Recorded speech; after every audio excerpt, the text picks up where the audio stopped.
Hi, everyone. Welcome to Lurking for Legends, a live videocast where my awesome co-host, epic fantasy author Richard H. Stevens, and I speak with people from all walks of the publishing industry. Lurking for Legends is a live interactive broadcast, as you can tell, and we encourage viewers to chime in with questions for our guests or simply make comments on what you hear in the show.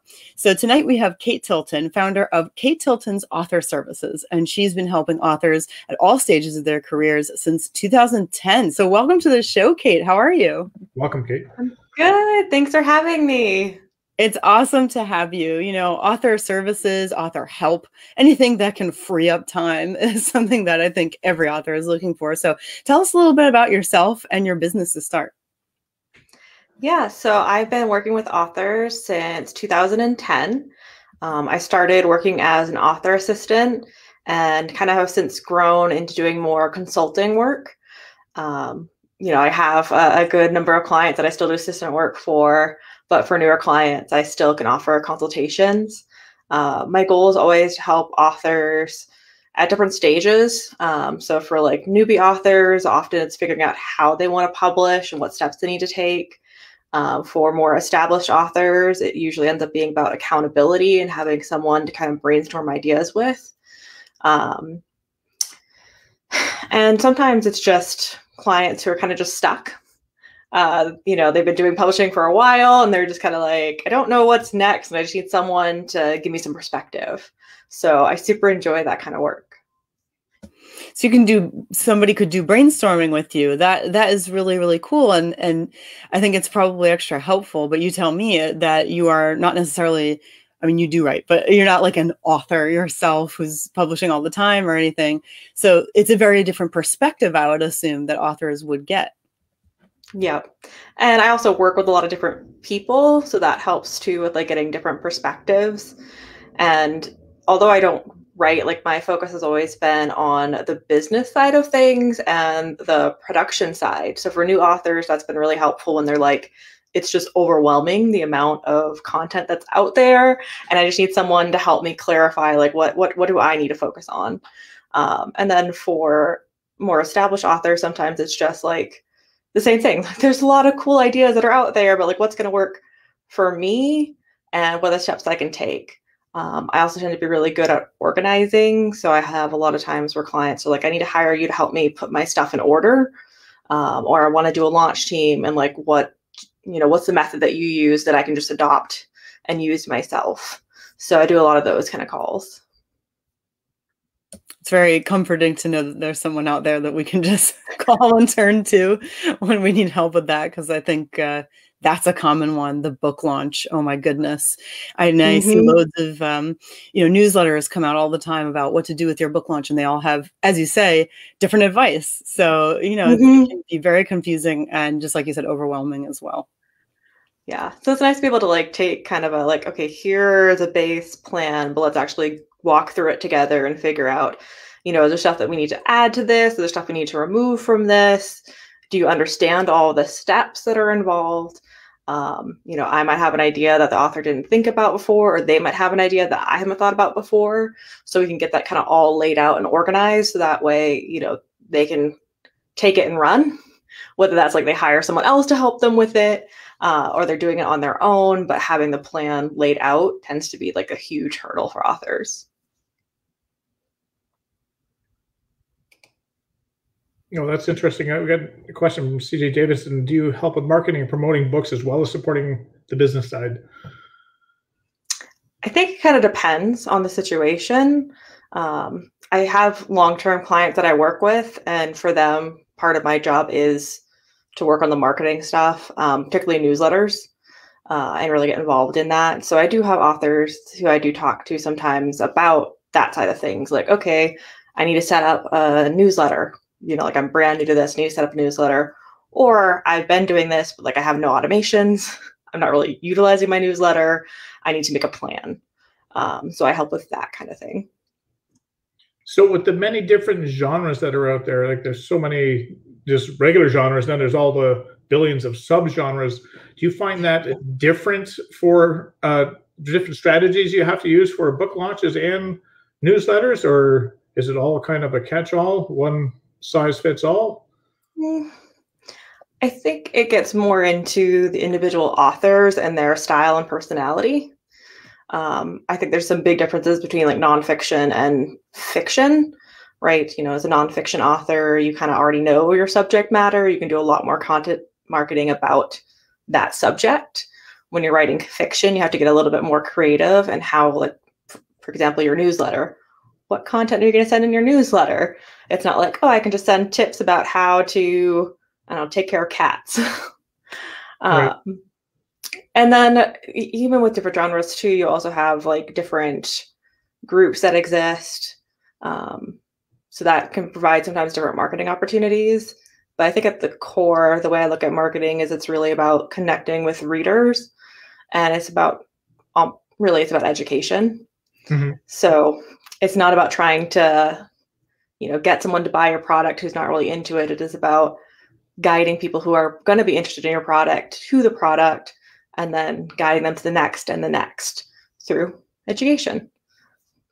So would that be all addressed in the content of the newsletter itself? Like I have a newsletter and I expanded my list to it, got to the point where I was starting to have to pay for my subscribers, and I wasn't getting bang for my buck. Like every time I sent my newsletter out, you know, you get the few people there.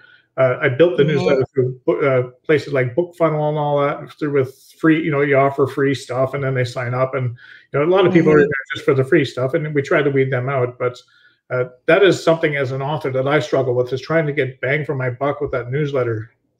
So is it content that's actually in it that I'm missing here, or obviously I'm not selling properly through my newsletter? Yeah, so I'd say usually if you're seeing a lack of engagement in the newsletter, it is about the content you're sending. And thinking about it from like the reader perspective, if I'm, as a reader, I'm just getting emails that is buy this, buy this, buy this, it's not really all that engaging. It's basically just someone throwing ads at you all the time, and you're more likely just unsubscribe. Now, if you're obviously writing fiction, right? So if I was getting newsletters with like, hey, here's a really cool short story, or here's, you know, a story about this book, right? Like, you know, we're talking about Mark Leslie, right? And he writes sometimes like horror stories. So it'd be like, hey, like, here's a ghost story that happened to me. That would be a really cool newsletter. I'd want to know that story. So he doesn't have to sell his book in that email, right? He's just sending an email about this cool ghost story that happened. But if people enjoy that story, they're more likely to go and buy his books, because obviously they like the stories that he tells. So that's, I think, a big thing with newsletters. It's like really hard to figure out, like, well, what should I write about if you're not writing nonfiction, but you're storytellers, so tell stories. Yeah, that makes sense. I never thought about doing that. That's a great idea. Yeah, that is a great idea. I'm definitely one of those people who's always like, oh, who wants to know about me, you know? and of course, readers do. Saying, yeah, is that readers do. And automatically it just feels like, oh, you know, but of course it does make sense. And I have experienced that as well, but it is hard to kind of back up and look from a reader's perspective. So that, you know, that is tough. Alexandra Marie is saying, I love that. Would be awesome to see that extra content. Yeah. Yeah. It's super cool. Like, you know, I've heard of stories, like I was at a book signing pre-COVID, and the author was talking about this really cool scene that she had written for her book.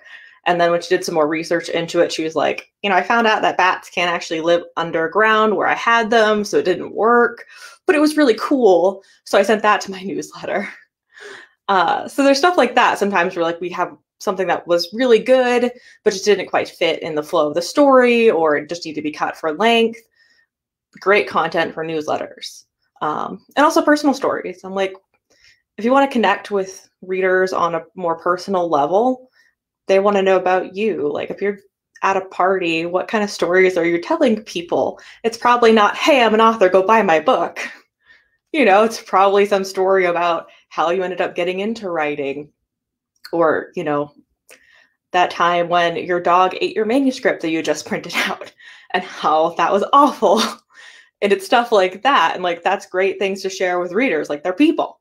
So talk to them like they're people. It's a good perspective. I remember hearing from somebody, I think his name was Derek Murphy, and a similar kind of thing about, not as in-depth as what you just said, but in general, you know, making sure you share stories and like life updates that you're comfortable with and stuff like that. And I remember thinking at the time, like, I don't know about that. That doesn't make sense to me. Really, would it be? Would anybody care? But that is how he's, one of the ways that he's building his newsletter, and he has a huge audience. So, everything you're saying makes total sense to me. So I was wondering, when you're giving this advice, obviously you have loads of knowledge, and you're able to just kind of talk about it right off the top of your head. Is this like, are you constantly learning and researching and stuff like that? Or do you have just like, this is how it works, that's how it's always going to work pretty much, here's my advice? Yes, I'm always learning. I do believe like there are some foundations of marketing that don't change because they're the way humans are, right? How our psychology works, like this is not something that changes. So I personally love to read into human psychology and how we work and how we can better communicate. But there's tons to learn from that, right? We're always discovering new things, even if it hasn't changed, like where our understanding changes. And then in just the publishing industry in general. So like we're looking at newsletters, right? Like MailChimp used to be the huge thing for authors when I first started. And now you'll hear more authors talking about things like MailerLite. They are both email services, but they work differently. There's different terminology that's involved. So it is kind of this constant learning thing. I personally love that. I love learning practical skills. So I'm always like, you can't see them, but I have 3 bookshelves here of nonfiction books. So always reading. Yeah, we were discussing that just before we come on air, that we were talking about Mark Leslie because he's someone that we have in common, and he just put out a book and about wide for the win. So it's about authors going wide instead of being. Yes, that's it. And can you say his last name for me? I think it's Lefebvre. But Mark will have to chime in and tell us if we got it right. But as with his book and everything that you do as an author support specialist, things are constantly changing. Like it doesn't, as soon as you read about something, it's almost like that's yesterday's news already. There's so many, like now we got Vella coming up. Like I'm trying to wrap my head around Vella, and I don't want nothing to do with Vella. All these cover designers are making these little circular covers now for Vella, which is supposed to be a subscription-based kind of thing on Amazon, I believe. I'm kind of confused where they write you chapters. I think they write up to 5,000 word segments, and then you buy into them. And yeah. I'm thinking, I don't want nothing to do with that. I'm having a hard enough time with what I'm doing now. So I'm just trying to segue into all these different ways to market. You touched on newsletters, which is a lot of people say that's a great one. I haven't figured that out yet.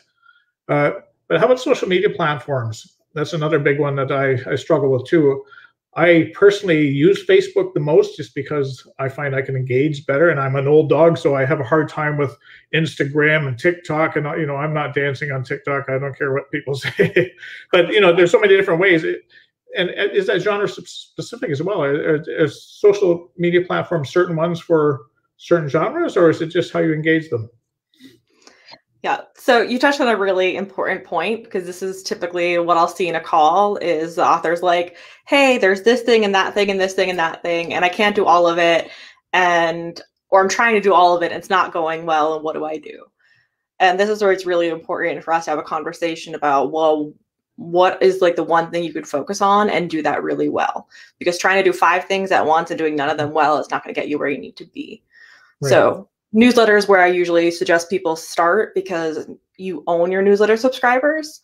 So, and you should be saving your newsletter subscribers somewhere else just in case. But right, like if you have a list on MailerLite and tomorrow MailerLite died and you had a backup, you can still email those people. You still have permission to email them. Now, if tomorrow Facebook went away, you have no way to contact those people. Right. It's too bad. We refer to this as like building on someone else's land. You can make a mansion on someone else's land, and they can decide to knock it down at any point. So you want to try to first build on your own property, which is why I'm always harping on build a website, build a newsletter. But then getting into social media, for me, social media is the coldest circle. In marketing, typically you'll hear the talk about a sales funnel. So people who hear about your products, people who check out your products, people who buy the product eventually. I'm not a big fan of the idea of a funnel, because people who hear about your product aren't necessarily going to be people who buy your product at the end. Whereas a real funnel, anything you put in the top ends up at the bottom. That's not how it is in sales. So this was something that Copyblogger introduced to me, where we look at it in terms of circles. So circles of heat, basically, of interest. So your inner circle is your repeat buyer. So someone who has purchased more than one book from you.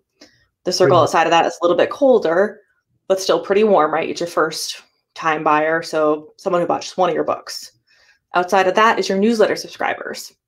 They have given you direct access to them. They've given you your email. They've given you trust. So it's colder than someone who's purchased a book, but it's still pretty warm. And then outside of that is really like your website visitors. Outside of that is social media. And the idea is you want to take people from the outside and bring them in. So I see a lot of new authors who get really caught up in like, oh, I need to be on all these social media platforms. And they don't focus on like, well, once I have someone following me on social media, how do I direct them to my website to get them on my newsletter? How do I keep them on my newsletter and keep them engaged? And that's, the first step is really figuring out how you're going to retain the readers once you get them. Because visibility is super important. But if you have a bucket with holes and you're not filling up those holes, right, no matter how much water you pour into it, you're never going to get where you need to go. So same thing with visibility. You can put all the visibility you want in a book, but if you can't retain readers, you won't build a career. Those are good points. I always hear the terms like warm leads and cold leads and, stuff like that, but I have never heard it put like that. And I've never heard it, specifically applied to all of those, just the way you did it, exactly like that. All the things that we use all the time. I never hear that. So I heard it as very, very general and generic, and kind of thought that anybody in touch with you was sort of like lightly warm in a way. And now I'm seeing why, when, authors think like me, I definitely think with social media, like, oh, you have to put so much effort into it, just as you said, and it's really important, and you're drawing people in and they'll start buying your books at some point, maybe, now I can see why that's why that's on the outside of the circle that you just mentioned. And it does totally make sense. We all have it backwards. We all have it totally backwards. For sure. Yeah, well, I think what's hard about it is you can't say that it's all useless, because there are people who have gotten like super good at Facebook and have built careers on it, TikTok.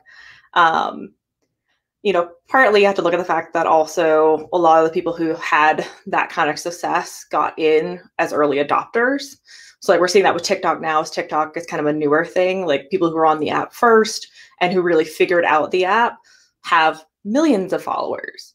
And that's going to just become increasingly harder and harder and harder to do. Like we see with Facebook, right? Facebook is the oldest social media platform, pretty sure. It's a lot harder now to build a page than it was 10 years ago. So that's kind of another thing too about like just adoption phases of any product. Like social media goes through the same thing. And it's really also like social media is not for everyone. So like you mentioned TikTok, and like TikTok dances. Well, that's a huge part of TikTok, but it's only one subset. Authors who are selling books on TikTok, some might be doing dances, but I've seen videos where it's like, here's a skit about the premise of the book. And then I'm like, oh, that sounds really interesting. Like that would make me want to buy the book. And I've added a book to my wish list the other day because I was like, oh, that's a really cool premise. And it was just the author talking about like, what if the villain gets the girl? And I was like, well, what if he does? I want to know. She wasn't dancing. She was doing anything fancy. It was her and her book and just some really good copy. So that's the other thing with like social media, is also figuring out what platform would make sense for you to be on and what you're comfortable with. Like if you hate being on Twitter, don't be on Twitter. You're not going to see success if you absolutely hate the platform. So we have that conversation a lot with authors. So your advice is not necessarily it's actually maybe the opposite of try to be everywhere you can be and get seen by as many people as you can be. It's maybe the opposite of that. Yes. And it seems counterintuitive to narrow your focus, but it is more effective. This is the same thing when we look at like metadata on books, right? If an author comes to me with a book and they say, well, my book is for anyone who reads English. I'm like, no, honey, you need to sit and really think about who this book is for. Because if you try to go to this is how I explain it, but if you had to give a speech about your book to a crowd of 1,000 people with all different backgrounds and ages and religions and hobbies, you're probably going to say something really boring and vanilla that is not going to convince anyone to buy the book, because it's just going to be like, well, it's a story about good and evil. Okay. Now, if you have to describe your book to your best friend, you're going to know exactly what words to use, what tropes they're interested in, you know, what story points are really going to hook them, and you'll make that sale. So that's how we have to look at marketing, is who is this book really written for? And then how do we find those people and talk to them? I personally tend to be super geeky. So the authors that I super enjoy write books about geeky characters, and they share newsletters that talk about their geeky stuff. So we're talking about what video games we're playing and what our favorite animes are. And, you know, what would happen if this character met that character? And it's fascinating. Now, if you were not geeky, you probably wouldn't be interested in that. And that's okay. They're not books for you, which is fine. Mm-hmm. Right. So know your audience. Was it getting? And I think that's problems that I started originally with on social media, especially on Facebook, is knowing my audience. Is, you know, you start getting into all these different groups trying to learn the business, and you start hooking up with all these authors, and they're great. They'll help you till, you know, the cows come home, but they're not my audience. So most of the people that follow me on social media are other authors. They're not going to buy my book, right? They want to sell their own book, and they're trying to sell their stuff. So I'm preaching to the choir, and I got to try and find my actual audience that wants to buy my book. So I totally understand. And this was something that was really interesting. Aaron from the Facebook group Why for the Men was talking about this the other day. You know, if we look at the retailers also bought type system like Amazon's, right? If you're sending a bunch of people to your book who are not typically your reader, that's going to mess up those also bots, right? If you're sending a bunch of authors who typically buy books about craft and you're writing an urban fantasy, you know, that's going to confuse the algorithms, right? And also your conversion rate. If you're getting all this traffic to your page and not getting a lot of sales, well, that just shows Amazon like, oh, this book doesn't really sell, so we're not going to push it as much. So thinking about those kind of things, like what traffic I'm actually sending to my page, and is it, you know, good traffic, which just means, is it my audience? Yeah. I think one thing that I can say, at least for me, in terms of the wrong mindset to have is, you know, as you're saying, like with your audience and focusing on who is actually going to be interested. I am definitely one of those people who is so afraid of missing any of these little individuals that are like off to the side somewhere, that I definitely go too much like this, you know, trying to catch everyone. And, you know, obviously that is not a good move to make. And it's so hard to resist doing that kind of thing. Because I was going to say, it's very normal. Most people feel that way. Like, you really have to train yourself to change your mindset and realize, you know, if the book is for them and they're your people, they will find you. And to be more specific about, you know, like the words you're using. Like if you are writing, I always lean to the geeky thing because that's just my stuff. Like if you're writing books that will appeal to geeks and you're not letting your geek flag run high, like you're missing out. And I've seen this happen before. And it's the other cool thing about just people and how we operate, right, is we are more likely to take a recommendation from someone that we know, right? So like word of mouth is king in marketing. You can't manufacture that, right? But if you communicate with people who are going to be super passionate about your book, they will tell other people who are like them, which means they're part of your audience, right? And that will grow. So it is organic growth and it takes time. But it's more solid than just like, I'm going to get a bunch of people to buy this book who aren't really interested in it and have this like bestseller on Amazon or Kobo or Barnes & Noble for a week and then nothing. Right. Like, I don't want to be a flash in the pan. I don't want any of my clients to be a flash in the pan. I want them to have long-term career success, if that's what they want. You know, sometimes authors don't want to be career authors, and that's also okay. We have that conversation too of like, what do you actually want from publishing books? Because there's nothing wrong with saying, I don't want to make a full-time living off this. I love my day job, but I also want to write books and do it well. That's cool too. Don't let anyone tell you differently, because they will. And it needs to be about what you want. That's interesting. I can't see anyone who didn't want to make a living off their books, but that's just me. But there are people who have really good day jobs, or, you know, they, you know, have a family, they write because it's a passion of theirs. So they want to do it well. You know, they want to make sure that they're editing their books, they're getting good covers, but they don't want to sacrifice, right, like all of their family time or their health to try to build a career. And like, that's okay. True. That's my biggest, I think, gripe, especially when we talk about like indie publishing, of like, well, you have to be a 6-figure author and a 7-figure author. And it's like, if that's what you want, go for it. But some people don't. Maybe they just want to make a modest living and they don't need to make 6 figures. Like, that's okay. There's nothing wrong with that. You need to define success for yourself and not what other people say it is. Here's a maybe, well, I tend to think that it's a tricky question, but maybe to you it's not. You know, I'm sure you've gotten people who come to you and say, I'm a multi-genre author and I have pretty different works out there, not necessarily the opposite of each other, you know, genre-wise, but not the same genre at all. Is that something that you try to, I wouldn't say discourage people from doing, but do you try to lead them away from that at all, or try to get them to use pen names or anything?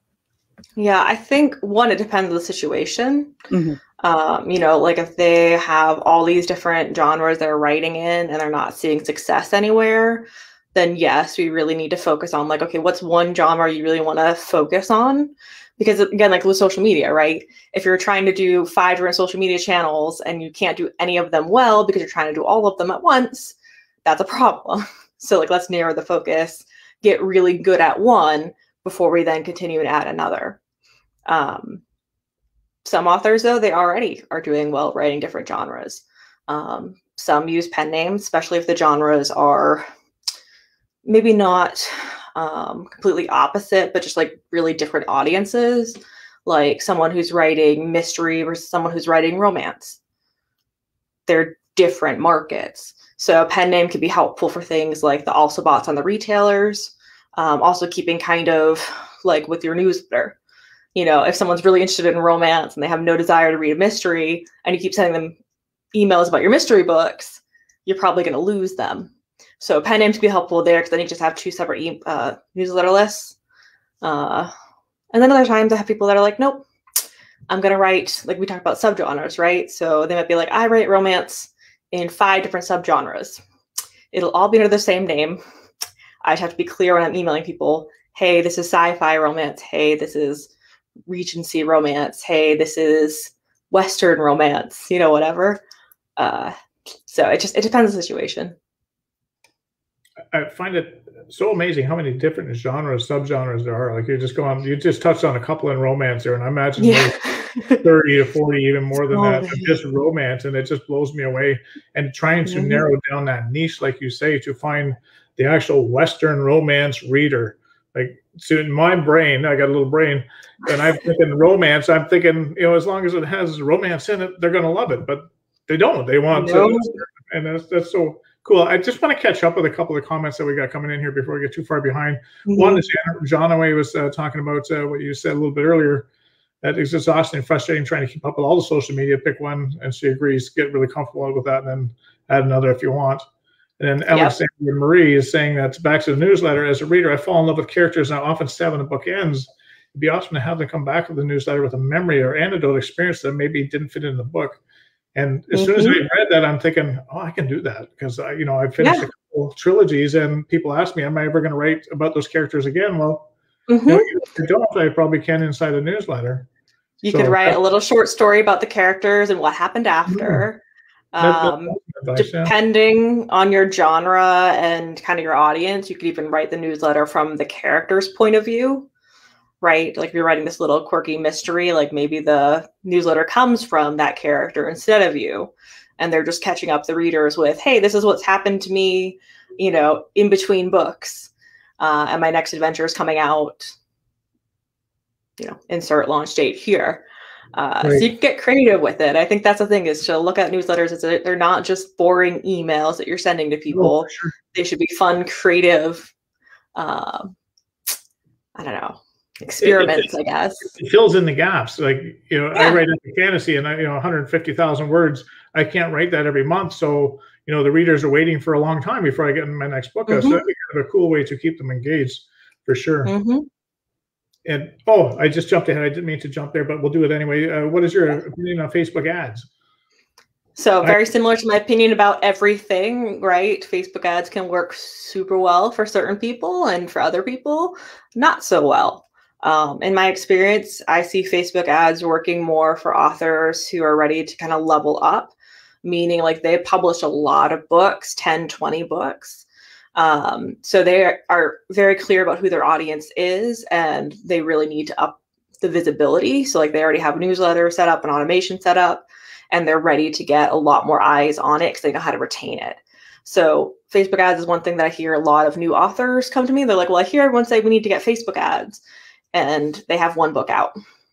You're not going to make your money on Facebook ads with one book. No. You're going to end up wasting a lot of money. So fear of missing out, like just saying, nope, it's not for me right now, table it. But again, doesn't mean it's useless. It just needs to be done at the right time, if that happens. So another question coming in, sorry, is do you ever help with Amazon Facebook advertising, or is that something that someone else will help them with?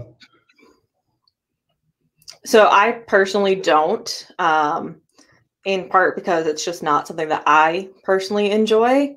There are other companies who do offer help with Facebook ads and Amazon ads, but ads is a whole other kind of marketing. So I'd rather focus on the foundations and really making sure that we are retaining readers.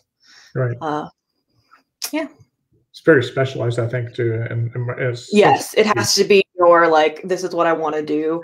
It's very data heavy. And I enjoy, like, I like analytical type tasks, but it's not something, like, I've dabbled in it and then I was like, nah, I don't want to do this. I don't either. Yeah. And Alexander Marie says, what do you think about Amslang Dream? I've never even heard of that app myself. Yeah, this one doesn't ring a bell to me. I think it's one of those that are kind of like subscription based, or one of those where you pay per chapter. See if they'll comment and let me know.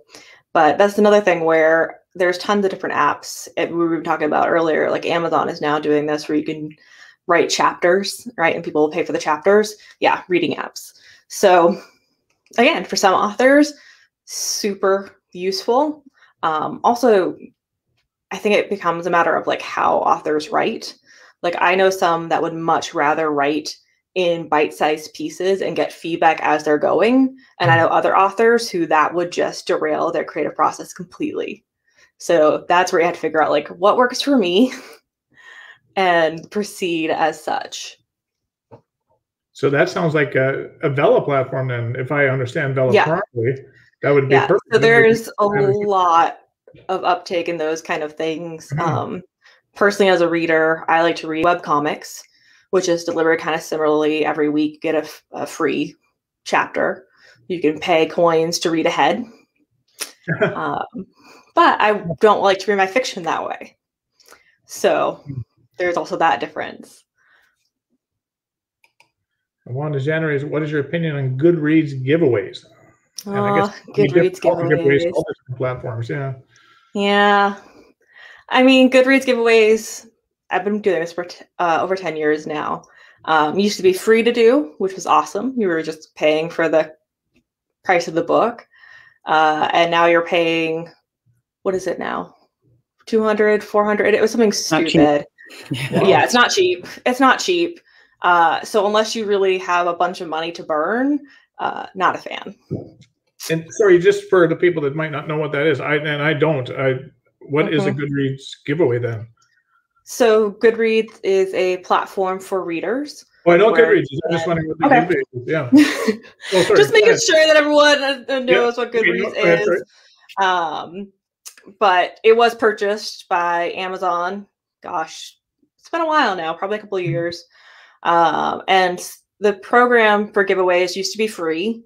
You could select how many copies of the book you were giving away. Okay, $100. Still, it's too much money. It used to be free. You just pay for the copy of the print book, which for most self-published authors, maybe $20 with shipping. Now you're paying $100 plus. If you're doing physical copies, you have to pay for that, or you're only giving away ebooks. So giveaways run on the Goodreads platform, right? You can post it. If anyone has the book shelved, Goodreads send a notification to let people know, like, hey, this book you want to read has a giveaway going on. So it was kind of cool when it used to be a lot cheaper to run those because they were pretty cheap. But $100 per is like, you probably could use that elsewhere. Yeah, that's wow. Yeah, exactly what you're saying. And it turned out for me, even when it, I only did it when it was free. And I went to a Goodreads, I think it was a webinar put on by Goodreads. And even they were saying, you really don't need to worry about the giveaways, like, unless you are a certain type of author and you want to be doing that. Even they were saying, you really don't need to be doing that, which I thought was pretty interesting since they were presenting. But I remember it was kind of similar to the results you get, Richard, what you were talking about before. You draw people in with the promise of a free book, and then they just want freebies, or they're, not really interested in buying necessarily.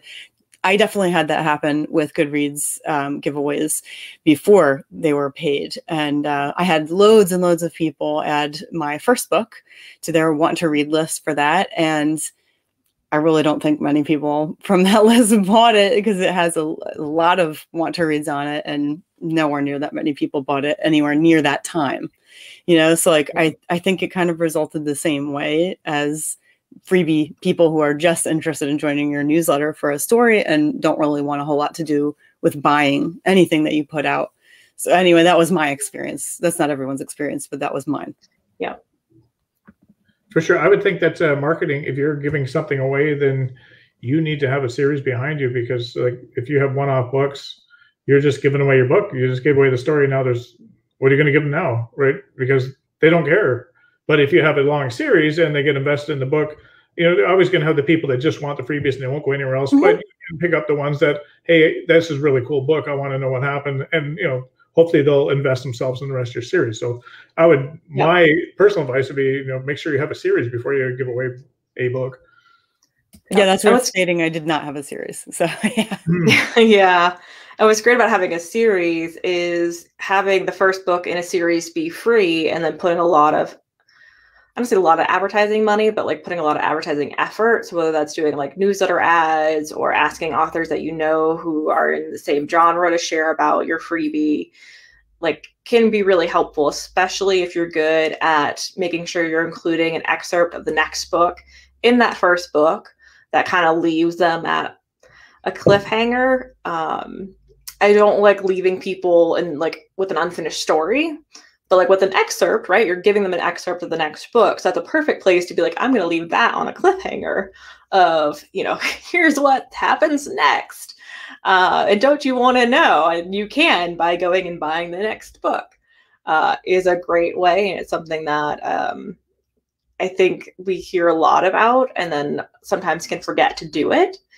So it's always my first question with authors who have a series is like, do you have excerpts in the back of every book that point people to the next book? And then when you finish a series, right, does that last book in the series point to your next series? Yes, they really work. It is one of those kind of like foundational things that you definitely want to check off. So what is one service that people think that people ask you about that you don't offer? Do you get anything that's like common? People will say, can you help me with this? And you're just like, no, I don't do that. Yes. Usually it's like, can you sell my book for me? And the answer is no. Or like, can you sell my book to a publisher? And I'm also like, no, you want a literary agent. That's not what I do. And honestly, I don't think there's anyone who's going to sell your book better than you are. So I'm happy to help teach authors how they can do marketing in a way that's going to make them not, cringe when they hear the word marketing. But really, you're the best person to sell your book because it is your work and your passion. And you know who it's for, right? It might be a little bit hard to figure that out at first. But you wrote it for someone. So I do that. But yeah, I do get those emails that are just like, hey, can you just do all the things besides the writing of the book? And I'm like, nope, not an editor, not a literary agent. Like, there are people for that. Yeah, that's a great point. And I think anybody with a service that they offer to, authors is going to get questions like along those lines that are way off. So that's good to know. I mean, if you ever do decide that you're going to sell people's books for them, I will be the first on board. I would trust you. I'm going to butt in line, Christie. So I did also want to ask, let's say an author is interested in your services and they schedule a consultation and they're not really sure, they want help, but they're not sure even like what to do first. Like even the idea of hiring somebody can sometimes be overwhelming in itself. Like, I don't know what to ask first. Like, how would you sort of ask them to prepare? How would you like them to prepare? What kinds of things are you going to be asking them so that they can be ready to talk to you in a productive way? Yeah. So what's cool about doing the consultation is you're not hiring someone long-term, and it is a perfect opportunity to ask those kind of questions of like, well, what should I do? Like, this is what I've done. What's next? So I think for me, like the best way to prepare for a call is any question that you think of, write it down because you probably will forget it by the time the call comes around. So it's always easier if you write down all the questions that you want to ask to make sure that we can hit, as many of them as possible. The call really is designed for us to go through and figure out like where the pain point is and how to get some clarity so we can get past it. So I think it's really okay to be like, I don't really know what I'm doing at this stage, right? Like I finished a book, right? Like I wrote a manuscript and now what? I'm like, I have no idea. I don't know if I want to traditionally publish, self-publish, no clue. Or, I've been publishing and I'm just kind of stuck. Like, I don't know what to do next. Like I keep writing books and publishing them. And I don't know if I should be on this social media platform or if I should have a website or if my keywords are right. Like, I don't know. That's the perfect time to have a talk and just get someone to say, like, take a breath and we'll figure it out. Yeah, that makes total sense. So and even I think that's nice because it's a little bit more, I guess you could say like a casual feel instead of having to be like all set up with everything ready to go or something. You can just sort of be like, what do I do? Let's just have a conversation. And I like that idea. Yeah. And I have some clients who meet with me monthly. And a lot of that is so that, we can talk about like, okay, like here is the plan to focus on. I'm pretty good at helping authors like narrow their focus because very easily, right, we can get into that habit of like, oh, well, I should do Facebook ads and I should also make sure I'm publishing this next book and I want to do this series too. And it's like, that's great, but like you can't do all of that in 1 month. So like, what's your one focus for this month going to be? And then we meet again the next month and we can discuss like, how did that go? What's next? And I find a lot of times like that can be really helpful for authors who need kind of external motivation if they don't have a publisher, right, with a deadline to keep, but they have me who's like, hey, you said you're going to do this. Did you do it? And I've had clients who are like, yep, because I knew we would be talking about it, right? It made me do the work. Yeah. That's awesome. And I don't know if you have something else you want to ask, Christie. I'm just conscious of the time, but I'm just thinking I'd like to ask you one last question. And so almost every indie author, we all struggle with the marketing side of the business. That's not what we like to do, right? At least not many of us like to do that. We like to write books. And most of us don't even like to edit books. That's what Christie does for us. So if there's one thing authors can take away from tonight, what would you tell them? And I know that's a pretty broad question, but it is, because there's so many things. I mean, I think the most important is, right, you're not doing it wrong. Like, you need to figure out what's going to be right for you. So if you hear a lot of people are saying, well, you need to do this, this, and this, and this, you know, question that. Really ask yourself, like, what do you want to get out of this? Where do you want to improve? And focus on that, because it gets so easy to just listen to all the advice and then feel like you're overwhelmed and you're not getting anywhere. And probably the second thing being, right, focus on the people. Like, that's what marketing is at its core, is connecting with people. So instead of thinking it was like the scary marketing thing, think about it as, I'm connecting with readers, I'm connecting with other people, and they're my kind of people, right? Like, they like the books that I'm writing. So what kind of stories do I want to share, especially if you're doing a newsletter? Like, what stories would I like to hear in a newsletter? Mm-hmm.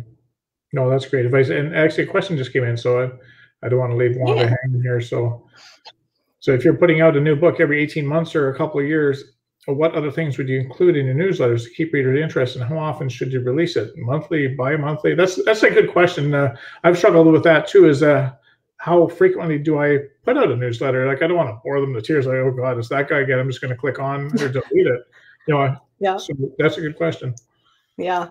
Well, also with the newsletters, you kind of have this thing of the more technical side of, like, I'm trying to find the best way to put this, but you know, when you send a newsletter, right, or someone sends you a newsletter, it ends up in your spam folder. Right. There's kind of all the stuff that works in the back end to decide if your newsletter should be spam or not. So that's deliverability. And if you're not sending newsletters frequently, that hurts your deliverability, which means you're going to have a harder time reaching people in the future. So I've seen authors who are like, I'm only going to put out a newsletter when I release a book. And I'm like, you're shooting yourself in the foot. Like, I know it seems like it should make sense, but when you take the factor of how the computers operate, they're not thinking like that, right? They're computers. So all they're seeing is, well, this person doesn't send out newsletters of value very often. It's probably spam. So at least once a month. A lot of people that I know who are doing like super well with their newsletters send more frequently. This is also where it becomes really important to have quality content, because if you're sending quality content twice a month, right, you don't get people who are like, oh, it's just that Richard guy again. They're like, oh, cool, Richard sent me a story, right? And like, when you're writing really long fiction, you might not be able to, you know, release a book every month or every couple of months, right? It's probably going to be a year in between books. So being able to share, like, here's a scene I was working on today, or like, hey, here's this cool like fight scene, but I had to cut it because it just didn't fit, you know, or didn't work. That can be super engaging, and it also helps tide people over while they're waiting. So like we talked about that character idea of like, hey, if you're in between books in a series, like having your character pop in and say like, hey, this is what's been going on. Just you wait until the book comes out and you can read the whole story. So no, that's great. That helps. Yeah, I think we have another one come in too. Would it be tacky to request your newsletter that they favorite your email or make it important? I don't think so. I think it's important to, you know, remind people. I like to do this when they're first signing up. You know, explain to them what a whitelist is and how to do it. Right. There are different services that can help you like write up those instructions. And then using automation is huge to really nurture that relationship when they first get to you. Right. We could probably do a whole show just on newsletters, I think. Yeah, for sure. I think I'd really enjoy that. I think I would get so much valuable information out of that. But so anyway, thank you for joining us this week, Kate, and we'd love to have you on again sometime in the future. We're booking into January next year, but if it's something that you would like to do, come on next year again. Let us know, and we'll get you back on here, because I'm sure that the authors really appreciated hearing from you and the answers that you had. Because I know I learned a lot already in just 40 minutes. I'm glad. I appreciate it. Christie, do you have anything new that's coming up that you want to announce? Or I don't currently have anything new. We could name this episode, though, Kate calls out all of Christie's mistakes in her entire author life. I promise it's just so common. So don't let this make you feel bad. Like, no, this is why I help authors, because it's like our nature to do these things. Absolutely. Yeah, no, I appreciate everything. Just as Richard said, I appreciate everything you said. Wanda saying, thank you, Kate. This is amazing. Thank you for Seriously, coming, Wanda, Alexandra. So thank you so much. If you do come back, then that's how we will subtitle that. Here, we're here to fix Christie's mistakes. So Kate Tilton's episode 2, Fixing Christie's Mistakes. So next, I really have nothing to add myself. I'm doing a live read again on Friday. I'll be reading from my book that's going to be releasing on June 15th. So if anyone wants to join me, it's on my regular Facebook page, richardhstevens.39. I think I don't know where the 39 came from, but I do that 7 o'clock every Friday night. I normally edit what I wrote the week before. It's a live edit, another way to edit. So you're welcome to join me. Christie generally there and encouraging me. Sometimes Christie does live reads with me. But our guest next week will be speaking with science fiction author David M. Kelly. David writes fast-paced, near-future sci-fi thrillers with engaging characters, cynical humor, and mostly plausible science. So until then, and I always never get this right here. I got to get my little cursor over the end broadcast. So until then, have an amazing week. Thank you, Kate, for joining us. Thank you, Christie, for being an amazing co-host. Please stay safe, and everybody take care.